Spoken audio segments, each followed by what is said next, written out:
Halo teman-teman, Assalamualaikum warahmatullahi wabarakatuh. Nah, kalian sudah paham bukan mengenai sejarah perumusan Pancasila, nilai-nilai dan kedudukan Pancasila bagi bangsa Indonesia?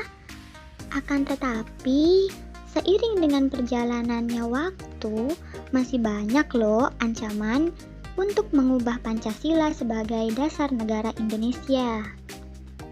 Nah, di sini kita akan membahas mengenai penerapan Pancasila dari masa ke masa yang akan dibahas lebih dalam, yaitu mengenai masa awal kemerdekaan, demokrasi liberal, dan demokrasi terpimpin. Yang pertama, yaitu pada masa awal kemerdekaan periode 1945 sampai 1950. Pada awal kemerdekaan, pemerintahan dijalankan oleh Presiden dan dibantu oleh Komite Nasional Indonesia Pusat atau KNIP. Lalu, keadaan berubah setelah dikeluarkannya Maklumat Wakil Presiden nomor 10 pada tanggal 16 Oktober 1945. Sebelum MPR dan DPR dibentuk, maka Komite Nasional Indonesia Pusat mempunyai kekuasaan legislatif dan ikut menetapkan GBHN. Dengan demikian, kedudukan Komite Nasional Indonesia Pusat berubah menjadi parlemen. Lalu, pada tanggal 11 November 1945, Badan Pekerja Komite Nasional Indonesia Pusat mengusung agar menteri tidak bertanggung jawab kepada presiden, tetapi kepada parlemen. Dengan diajukannya usulan seperti itu, maka usulan pun diterima oleh presiden. Akibatnya, menteri yang dibentuk oleh Soekarno dibubarkan dan dibentuklah kabinet baru yang dipimpin oleh Sultan Syahrir.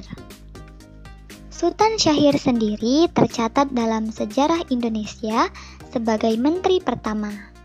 Pemberontakan Partai Komunis Indonesia atau PKI di Madiun terjadi pada tanggal 18 September 1948.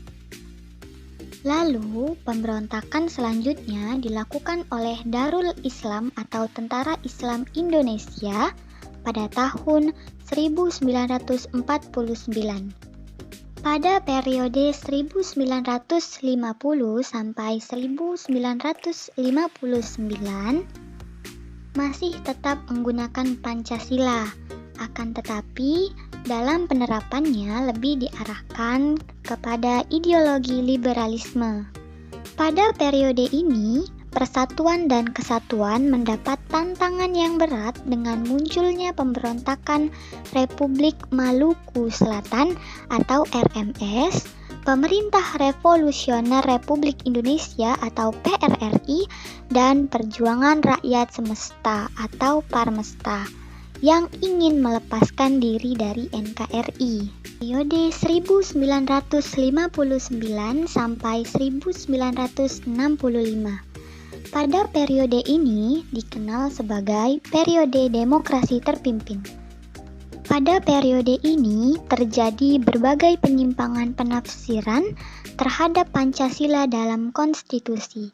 Akibatnya, Soekarno menjadi otoriter, diangkat menjadi presiden seumur hidup, serta menggabungkan nasionalisme, agama, dan komunis atau biasa disebut dengan Nasakom, yang ternyata tidak cocok bagi NKRI. Thank you for watching guys.